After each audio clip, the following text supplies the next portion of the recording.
যেটা দেখতে পাওয়া গেল ভবানীপুরে সেটা হচ্ছে দ্বিতীয় দফার ভোটের দিন শুভেন্দু অধিকারী ভবানীপুরের বিভিন্ন জায়গায় যেরকম যাচ্ছিলেন ঘুরছিলেন সেরকমই একটা জায়গায় গিয়ে তিনি কিন্তু তৃণমূল কংগ্রেসের মহিলা কর্মী সমর্থকদের বিক্ষোভের মুখে পড়েন এবং তাকে ঘিরে ধরে জয় বাংলা স্লোগান দিতে থাকেন তৃণমূল কংগ্রেসের মহিলা সমর্থকরা। বিক্ষোভের মুখে পড়ে শুভেন্দু অধিকারী ফোন করে কেন্দ্রীয় বাহিনীকে ডেকে পাঠান।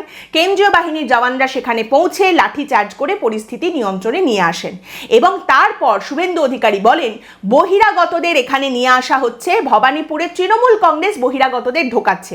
আর তারপর সেই রকমই কিছু বহিরাগতকে শুভেন্দু অধিকারী চিহ্নিত করেন আর তাদের ধরতে কেন্দ্রীয় বাহিনীর সঙ্গে সঙ্গে দেখা যায় শুভেন্দু অধিকারীও তাদের পেছনে দৌড়াচ্ছেন।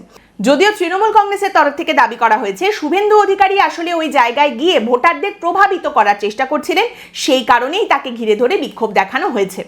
ভোটের দিন বলে কথা, একটু টকিং, একটু ওয়াকিং, একটু রানিং, একটু চিল্লাউইং, এইসব না হলে মনও মানে না গো, মনও মানে না। তবে ভবানীপুরের তৃণমূল কংগ্রেসের প্রার্থী মমতা বন্দ্যোপাধ্যায় তিনিও খুব নিশ্চিন্তে বসে রয়েছেন ভোটের দিন, এমনটাও কিন্তু খুব একটা ঠাহর হলো না। কারণ মমতা বন্দ্যোপাধ্যায়কে দেখা গেল তিনিও কিন্তু একেবারে সকাল থেকে বনবন করে ঘুরছেন, চরকি পাক খাচ্ছেন, একেবারে ভবানীপুরে বিভিন্ন জায়গায় তিনি পৌঁছে যাচ্ছেন। এবার দেখুন ভবানীপুরে মমতা বন্দ্যোপাধ্যায় চারিদিকে যাচ্ছেন, নন্দীগ্রামে যখন আগেরবার তিনি দাঁড়িয়েছিলেন সেখানেও দেখা গিয়েছিল হুইল চেয়ারে করে তিনি বিভিন্ন জায়গায় বুথে বুথে পৌঁছে যাচ্ছেন। এবার ভবানীপুরেও কিন্তু একেবারে সকাল থেকে মমতা বন্দ্যোপাধ্যায় ঘুরছেন। বাড়িতে বসে শান্তিতে ফোনে খোঁজ খবর যে নেবেন সেই রকম পরিস্থিতি নেই, তিনি একেবারে রাস্তায় নেমে এসে কিন্তু চারিদিকে ঘুরে বেড়াচ্ছেন এবং চারিদিকের পরিস্থিতির উপর নজর রাখছেন। তারই সঙ্গে মমতা বন্দ্যোপাধ্যায় অভিযোগ করেছেন গতকাল রাত থেকে আমাদের ওপর অত্যাচার করতে শুরু করেছে, তৃণমূলের ছেলেদের তুলে নিয়ে যাচ্ছে।